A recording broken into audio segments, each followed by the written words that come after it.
Hello दोस्तों, मेरा नाम है कुणाल और आज के इस पर्टिकुलर लेक्चर के अंदर हम बात करने वाले हैं प्रोबेबिलिटी एंड स्टैटिस्टिक्स का एक बहुत ही ज़्यादा इम्पोर्टेंट कंसेप्ट के बारे में, that is exponential and uniform probability distribution के बारे में, राइट? तो this was basically lecture number 12। इससे पहले हमने नॉर्मल डिस्ट्रीब्यूशन के बारे में पढ़ाई की थी एंड आज जो है हम exponential and uniform probability distribution के बारे में पढ़ेंगे। शुरू करने से पहले अगर आपने अभी तक हमारा चैनल सब्सक्राइब नहीं किया है तो जल्दी से कर दीजिए। साथ में जो है टेलीग्राम चैनल को ज्वाइन कर लीजिए, जिससे जो है टेलीग्राम में जो आपको अपडेट्स वगैरह मिलता रहे, फॉर्मूला शीट्स वगैरह मिलता रहे, ठीक है? चलिए स्टार्ट करते हैं आज का हमारा lecture, that is basically on exponential distribution. दोस्तों उम्मीद करता हूँ मेरा जो स्क्रीन है वो आपको यहाँ पे विजिबल होगा, राइट? यहाँ पे यस, बिल्कुल। तो चलिए स्टार्ट करते हैं। सबसे पहले हमारा जो कंसेप्ट है that is number one concept, ठीक है? That is what? That is exponential distribution. Exponential exponential distribution. Exponential distribution, right? Exponential distribution की दोस्तों अगर मैं यहाँ पे बात करूँ, तो ये कौन-सा हमारे पास बेसिकली कब लगाना है पहले वो देख लेते हैं।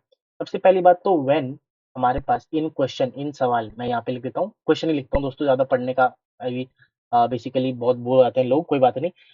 ऐसा मेरे को फीडबैक दोस्तों मिला है कि मैं बहुत गंदे नोट्स बनाता हूँ, बहुत गंदा हैंडराइटिंग है। मज़ाक कर रहा हूँ दोस्तों, मुझे पता है कि बहुत वाहियात हैंडराइटिंग है। फिर से मैंने मज़ाक कर दिया दोस्तों, कोई बात नहीं, ज़्यादा मज़ाक नहीं करेंगे क्योंकि हमारा लेक्चर छूट जाएगा। चलिए हम देख लेते हैं जैसे कि भाई व्हेन, जब सवाल में ऐसा फीलिंग हमारे पास आए, कैसा फीलिंग? वेटिंग या फिर सर्विस टाइम का। फिर भी वेटिंग या फिर सर्विस टाइम का अगर हमारे पास कभी भी फीलिंग आए कि भाई कुछ चीज़ें हो रही है तो उसका टाइम, मान लो कि पकौड़े तल रहे हैं, पकौड़े तले जा रहे हैं उसका टाइम, है ना? तो कभी भी हमारे पास एवरेज या फिर फीलिंग ऐसा आए क्वेश्चन में कि भाई हमारे पास यहाँ पे सर्विस टाइम या फिर वेटिंग टाइम का कोई फीलिंग अगर हमारे पास आ रहा है, तो समझ जाना है कि भाई हमारे पास यहाँ पे क्या लगने वाला है, एक्सपोनेंशियल भाई साहब आ चुके हैं और हमारे पास यहाँ पे एक्सपोनेंशियल फंक्शन जो है, एक्सपोनेंशियल डिस्ट्रीब्यूशन, प्रोबेबिलिटी डिस्ट्रीब्यूशन लगने वाला है। एक तो चीज़ मैं यहाँ पे बता दूँ, this is continuous random variable के लिए होता है, ठीक है? कंटीन्यूअस रैंडम डिस्ट्रीब्यूशन में आता है। एंड अगर मैं बात करूँ लेट, यहाँ पे लिख भी देता हूँ वैसे तो, let T in CRV, let T जो है वो एक रैंडम वेरिएबल है, that is continuous random variable है, such that it's PDF. PDF दोस्तों जो मैं शेयर करता हूँ उसकी बात नहीं कर रहा, PDF is probability density function की बात हो रही है। Is nothing but f of T. दोस्तों यहाँ पे एफ ऑफ एक्स इसलिए नहीं लिया है बिकॉज़ टी जो है दैट इज़ टाइम। टी क्या है? लेट, यहाँ पे लिख भी देता हूँ, let t is nothing but waiting time and this is the random variable also, waiting time, ठीक है? वेटिंग टाइम को मैं यहाँ पे दोस्तों क्या बोल रहा हूँ? टी बोल रहा हूँ। वेरी इंपॉर्टेंट दोस्तों, very important, F of T. और ये जो है हमारे पास दोस्तों बराबर होता है किसके? म्यू ई की पावर माइनस म्यू टी के, जब हमारा टी जो है वो ग्रेटर दैन और इक्वल टू 0 हो, और 0 होता है अगर हमारे पास यहाँ पे टी जो है वो लेस दैन 0 हो। तो this is the probability density function for exponential distribution. इसको हम लोग क्या बोलते हैं? Called exponential random variable with parameter mu. Sir ji ये म्यू क्या है? अभी तक लैम्ब्डा सुना था, एन सुना था, सिग्मा सुना था, म्यू सुना था, ये अचानक से म्यू क्या आ गया? ये म्यू मीन है क्या दोस्तों? म्यू दोस्तों मीन नहीं है, बेसिकली ये एक पैरामीटर है, मैं बता देता हूँ क्या होता है। दिस इज नथिंग बट हमारे पास एक्सपोनेंशियल म्यू, एक ही पैरामीटर हमारे पास है, इधर only one parameter is there, one. वैसे तो दिख रहा है बट फिर भी लोग समझ नहीं पाते तो यहाँ पे लिख देता हूँ, जिससे भाई क्वेश्चन जो है बन जाए आपसे, है ना? अच्छा, ठीक है। तो अभी हमारे पास पता चल गया कि म्यू जो है वो एक पैरामीटर हमारे पास इधर होता है, ठीक है। अब म्यू के बारे में जानने से पहले एक छोटा-सा यहाँ पे एग्ज़ाम्पल लिखता हूँ, ठीक है। बेसिकली अराइवल ऑफ, अगर मैं बात करूँ अराइवल ऑफ, एग्ज़ाम्पल से समझाता हूँ आपको क्या है difference. Arrival of customers customers in a queue in a queue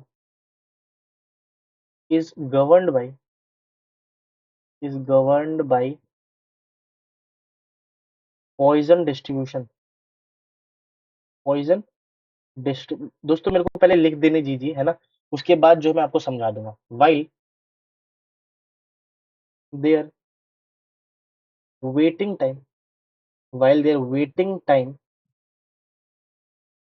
in queue is governed by exponential exponential distribution, exponential distribution बहुत ज्यादा इंपॉर्टेंट चीज जो है मैं यहाँ पे लिख रहा हूँ क्या कि दोस्तों बहुत जो है टाइम क्या होता है कि हमें कंफ्यूजन हो जाता है कि भाई ये पॉइजन डिस्ट्रीब्यूशन का क्वेश्चन है या फिर एक्सपोनेंशियल डिस्ट्रीब्यूशन का। तो आपको जब भी फीलिंग आए, जैसे मैंने आपको बताया वेटिंग टाइम या फिर जो है सर्विस टाइम का फीलिंग आए, तो आपको एक्सपोनेंशियल डिस्ट्रीब्यूशन जो है यूज करना है। बट यहाँ पे साथ में मैंने और एक कंसेप्ट जो है जोड़ दिया है। क्या है वो कंसेप्ट? कि जब भी हमारे पास, जैसे मैं अगर एग्जांपल से समझा रहा हूँ आपको यहाँ पे, कि अगर मान लीजिए एक मेरे पास क्यू है, ठीक है, एक क्यू है यहाँ पे, मान लीजिए मेरे पास एक क्यू है, बहुत लोग यहाँ पे हमारे पास खड़े हैं, ठीक है, और ये हमारे पास मान लीजिए कि एक काउंटर है, इसके काउंटर के पास मूवी टिकट हॉल है, वहां पे हमारे पास यहाँ पे गए हैं, ठीक है ना, मूवी टिकट हॉल के पास बहुत लोग खड़े हैं। तो ये जो अराइवल है, इनका जो आने का टाइम है बेसिकली, इन एक एक लोगों का, मतलब ये पहले आया, फिर ये आया, फिर ये आया, है ना, इसको हम लोग पॉइजन डिस्ट्रीब्यूशन के माध्यम से जो है कैलकुलेट कर सकते हैं या फिर गवर्न कर सकते हैं बेसिकली, ठीक है, उनके ऊपर जो है टेस्ट कर सकते हैं। बट अगर इन लोगों को बेसिकली ये मान लेते हैं ए है, ये बी है, ये सी है, तो ए को कितना वेट करना पड़ा, बी को कितना वेट करना पड़ा, सी को कितना वेट करना पड़ा, ये जो है, ये सारी वेटिंग टाइम या फिर बेसिकली सर्विस टाइम, ये सब कौन गवर्न करता है? एक्सपोनेंशियल डिस्ट्रीब्यूशन जो है वो हमारे पास दिखता है, ठीक है। उम्मीद करता हूँ अब जो है आपको थोड़ा क्लैरिटी मिला होगा कि अच्छा भाई, अच्छा ये होता है हमारा डिस्ट्रीब्यूशन एक्सपोनेंशियल, ठीक है दोस्तों।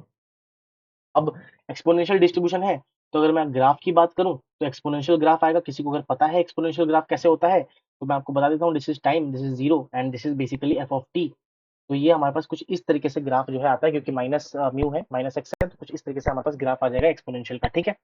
दूसरा चीज जैसे पे हम अटके हुए थे, दैट इज व्हाट म्यू। ये म्यू दोस्तों क्या है?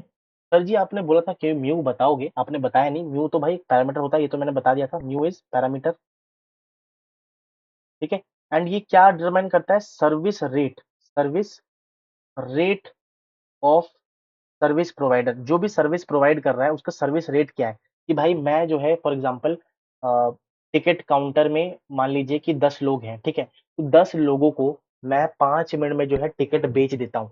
तो 10 लोगों को मैं for example 5 minute, that is 5 minute, that is 10 tickets per unit 5, that is 10 tickets per 5 minutes, that will be the mu, 10 by 5 will be the mu, है ना। तो यही इस केस में हमारे पास जो mu हो गया, that is 10 tickets पर 5 मिनट्स। तो इसका मतलब जो सर्विस रेट क्या होता है? Service rate of service provider, इसी को हम लोग यहाँ पे मीन बोल सॉरी म्यू बोलते हैं। अगर मैं बात करूँ एक्सपोनेंशियल डिस्ट्रीब्यूशन के बेसिकली किसकी, मीन की, यहाँ पे अगर मैं मीन की कैलकुलेशन देखूं, तो मीन इज नथिंग बट 1/म्यू। यहाँ पे 1/म्यू के बराबर होता है। And this is nothing but average waiting time, average waiting time. अगर हमें एवरेज वेटिंग टाइम निकालना है, तो बेसिकली एक्सपोनेंशियल डिस्ट्रीब्यूशन से 1/म्यू के बराबर आता है। और यहीं पे अगर मैं वेरियंस ऑफ टी निकालूं, ठीक है, वेरियंस ऑफ टी निकालूं, दैट इज 1/म्यू का होल स्क्वायर। और यहीं पे हमारा जो स्टैंडर्ड डिवीजन होता है, दैट इज 1/म्यू के बराबर आएगा, ठीक है, 1/म्यू के बराबर आएगा, बिकॉज अंडर रूट होता है, आप सबको पता है वो चीज। तो इन यहाँ पे एक नोट पता चला हमें, क्या नोट पता चला भाई? इन एक्सपोनेंशियल डिस्ट्रीब्यूशन जो हमारा मीन होता है, that is equal to standard deviation. ये हमें पता चल गया कि भाई ऐसा कौन सा डिस्ट्रीब्यूशन है, ऐसा कौन सा डिस्ट्रीब्यूशन है जहां पे हमारा जो मीन होता है वो इक्वल टू होता है किसके, वो इक्वल टू होता है स्टैंडर्ड डिवीजन के। तो उस केस में एक्सपोनेंशियल डिस्ट्रीब्यूशन आता है। अच्छा, प्रोबेबिलिटी निकालना हो, फॉर एग्जांपल आपको प्रोबेबिलिटी बताना है टी का, T1 से लेकर T2 तक। तो आपको सबको पता है कि भाई ये फॉर्मूला क्या हुआ, T1 T2 f x d x, where f x is nothing but वही वाला, ये वाला जो एफ एक्स है ना, ये वाला है, ठीक है ना। एफ एक्स मैंने गलती से लिख दिया दोस्तों, एफ टी होगा यहाँ पे, F T d T, sorry, F T d T, ठीक है। तो ये हमारा जो है फंक्शन हो गया बेसिकली, प्रोबेबिलिटी कैसे हम निकालेंगे, ठीक है। नाउ नाउ और एक बहुत ही ज्यादा इंपॉर्टेंट कंसेप्ट है जो मैं यहाँ पे आपको बताना चाहूंगा। वो कंसेप्ट क्या है? दैट इज दैट इज दोस्तों जो क्यूमुलेटिव डिस्ट्रीब्यूशन फंक्शन होता है, cumulative distribution function for of या फिर ऑफ ईडीएफ, इसका मतलब एक्सपोनेंशियल डिस्ट्रीब्यूशन फंक्शन का या फिर प्रोबेबिलिटी डिस्ट्रीब्यूशन का, that is nothing but f of x t. इसी तरीके से रिप्रेजेंट करते हैं, बिल्कुल sir, that is minus infinity to t, minus infinity to t f of t d t. Because minus infinity इसीलिए लिया है दोस्तों, क्यों? बिकॉज माइनस इन्फिनिटी से हम जहाँ पे कंसिडर कर रहे हैं, तो minus infinity to t, t कितना है बेसिकली जहां तक हम निकाल रहे हैं, तभी तो हम निकालते हैं ना एक्सपोनेंशियल फंक्शन, बिल्कुल सर। तो यहाँ पे इन्फिनिटी में तो जीरो है, तो इसलिए जीरो से लेके कंसिडर करेंगे हम बिल्कुल। क्यों क्यों क्यों? बिकॉज माइनस इन्फिनिटी से जीरो अगर हम जाएंगे तो जो फंक्शन की वैल्यू है वो जीरो है, जीरो डी टी। तो zero d t is equal to zero होता है, प्लस जीरो से लेकर हम यहाँ पे टी तक जाएंगे, बिल्कुल sir, F of T dt। और इसको जब आप इंटीग्रेट करोगे किसको दोस्तों, अगर आप जीरो से लेकर t को म्यू ई की पावर, बेसिकली क्या किया मैंने, म्यू ई की पावर माइनस म्यू टी को मैंने dt के रेस्पेक्ट में इंटीग्रेट किया। इंटीग्रेट बेसिकली दोस्तों यहाँ पे प्रोडक्ट रूल लगता है, that is UV rule, eyelet वाला। उसमें आप जो सॉल्व करोगे, अगर आपको नहीं पता कैसे करना होता है, डायरेक्ट आपको ये रिजल्ट याद रखना है दोस्तों, जब हम कैलकुलस करेंगे तो आपको ये चीज के बारे में पता चल जाएगा, ठीक है।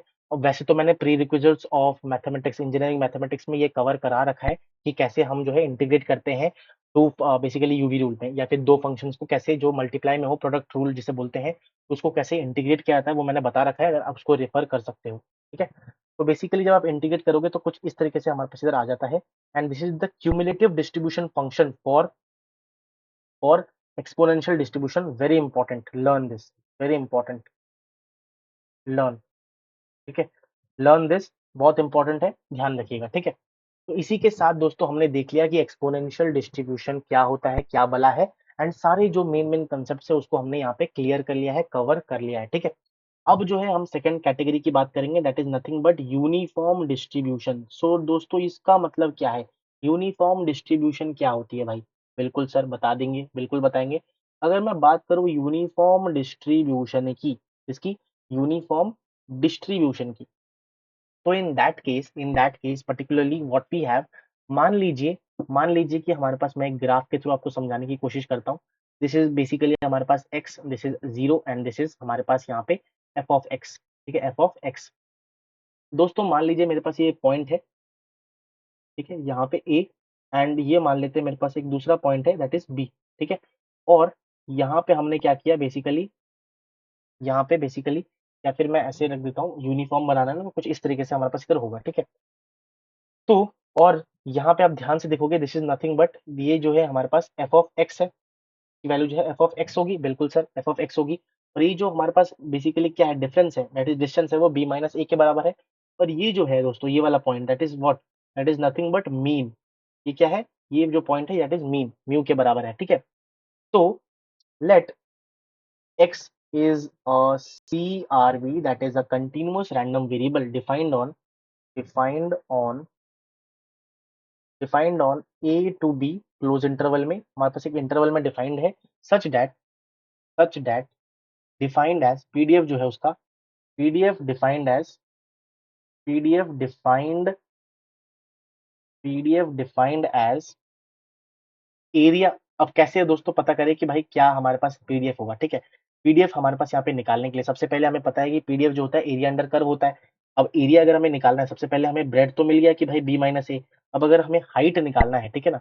अब यहाँ पे दोस्तों एक गलती मैंने कर दी कि इसको ना मैं थोड़ा सा इक्वल हाइट का मैंने यहाँ पे नहीं रखा, तो इक्वल हाइट का रखना चाहिए। यहाँ पे हमारे पास कुछ इस तरीके का अगर सिनारियो है तो वो ज्यादा हमारे पास यहाँ पे बेहतर हो जाएगा, ठीक है।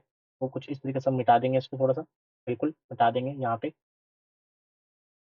हाँ, जैसे कि मैं आपको कह रहा था, this is nothing but f of x, ठीक है, this is nothing but f of x, बिल्कुल सर। तो मैंने क्या किया भाई, मैंने क्या किया यहाँ पे, देखो ध्यान से देखना, थोड़ा सा ना ध्यान से देखना। मैंने क्या किया यहाँ पे, दो height of the function is basically F of X, and जो ब्रेथ है that is nothing but B minus A. तो जो एरिया अंडर कर्व है, एरिया अंडर कर्व हमें पता चल गया क्या, हमें पता चल गया that is L into B, ठीक है। बेसिकली 1 के बराबर आना चाहिए, 1 के बराबर आना चाहिए बिल्कुल, क्योंकि एरिया अंडर कर्व 1 होता है, प्रोबेबिलिटी की बात कर रहा हूँ मैं।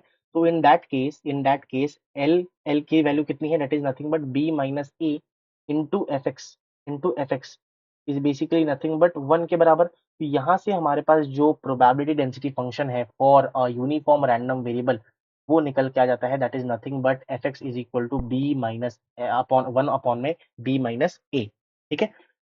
तो अगर मैं इसको थोड़ा ढंग से लिखूं, थोड़ा ढंग से सजा सजा के लिखूं, थोड़ा तरीके से लिखूं, तो f x is nothing but 1 upon B minus a when when x is basically in the interval of a to b and zero otherwise cases में, एंड जीरो अदरवाइज, ठीक है। तो ये हमारे पास यहाँ पे हो जाता है क्या, this is the definition of, या फिर आप कह सकते हो this is the basically definition of uniform distribution function. और कैसे डिराइव किया वो भी आपको पता चल गया होगा। बिल्कुल सर, पता चल गया। अब दोस्तों अगर मैं मीन की बात करूँ, मीन की अगर दोस्तों मैं बात करूँ, हमें पता है कि integration of infinity to infinity, है ना, minus infinity to infinity x of f x होता है, बिल्कुल। अब दोस्तों मैं अगर यहाँ पे देखो माइनस इन्फिनिटी टू जीरो में हमारे पास जीरो वैल्यू है, तो उसका कोई फायदा है नहीं, ठीक है ना। तो इसलिए हम जीरो से लेकर इन्फिनिटी तक इंटीग्रेट करेंगे, किसको, X of one upon B minus A. और जब आप उसको इंटीग्रेट करोगे तो जो एक्सपेक्टेड वैल्यू ऑफ एक्स है वो कितना निकल के आ जाएगा, that is basically a upon b plus two. और अगर आप इसको कॉमन सेंस से भी करोगे, कोई भी दो पॉइंट है उनके बीच का अगर एवरेज निकालना है, तो आपको सबको पता है ए प्लस बी बाई टू है, हम करते हैं, जिसे हम लोग अरिथमेटिक मीन भी बोलते हैं, राइट। यस। अब अगर मैं बात करूं यहाँ पे वेरिएंस की, तो सिमिलर क्राइटेरिया हमारे पास इधर होगा, variance of X is nothing but integration zero से लेकर infinity X square F X, that is one upon B minus ए, ठीक है।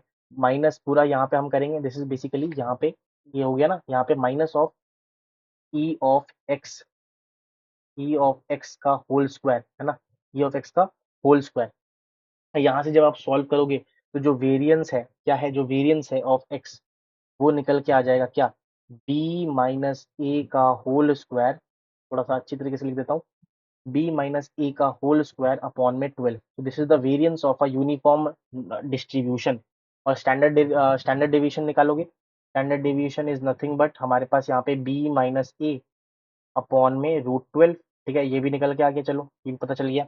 और दूसरा चीज ये दोस्तों, अगर मेरे को प्रोबेबिलिटी फाइंड आउट करनी है, प्रोबेबिलिटी ऑफ बेसिकली अल्फा, मान लेते हैं एक्स की वैल्यू अल्फा से लेकर बीटा तक है, तो इन दैट केस हमारे पास हम अल्फा से लेकर बीटा तक इंटीग्रेट करेंगे, किसको, इंटीग्रेट करेंगे, one upon B minus a को, या फिर basically F of x d x को, राइट।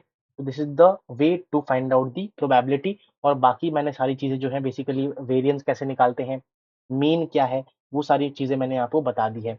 एंड विथ दैट दोस्तों, हमने जो है प्रोबेबिलिटी डिस्ट्रीब्यूशन को बहुत ही अच्छी तरीके से यहाँ पे कवर कर लिया है। हमने सबसे पहले एक डिस्क्रीट रैंडम वेरिएबल में सबसे पहले देखा था बर्नौली ट्रायल।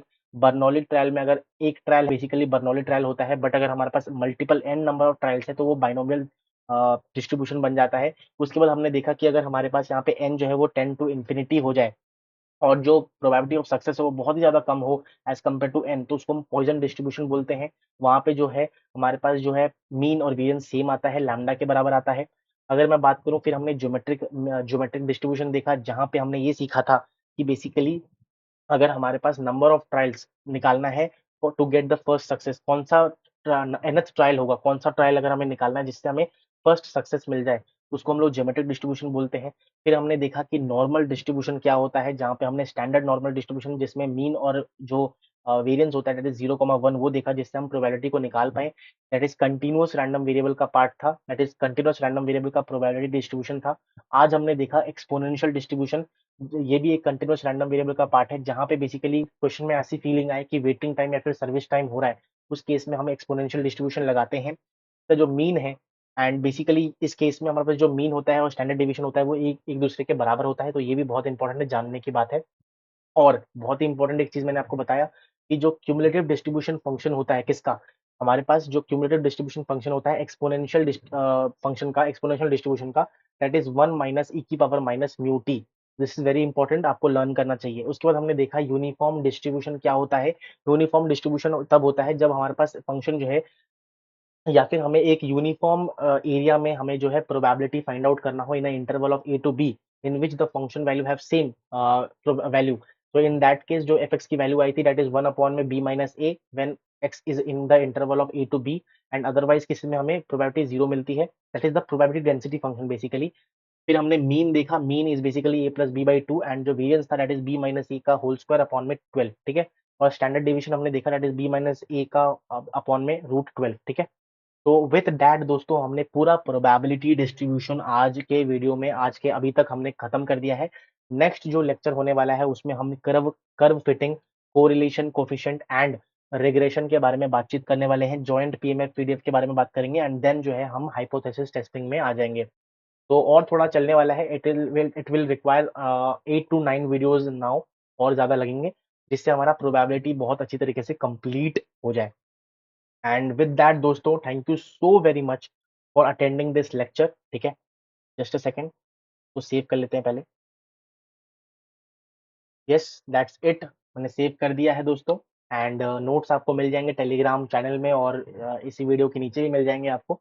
ठीक है, मेक श्योर कि आप चैनल को सब्सक्राइब कर लीजिए, बेल आइकन को दबा दीजिए, और प्लीज दोस्तों सपोर्ट करिए, अपना फीडबैक जो है मेरे को दीजिए, जिससे मैं और अच्छी कंटेंट जो है आपके पास ला पाऊँ। मिलते हैं नेक्स्ट लेक्चर में प्रोबेबिलिटी एंड स्टैटिस्टिक्स में और इंजीनियरिंग मैथमेटिक्स के एक शानदार प्लेलिस्ट में। तब तक के लिए thank you so much. Bye bye.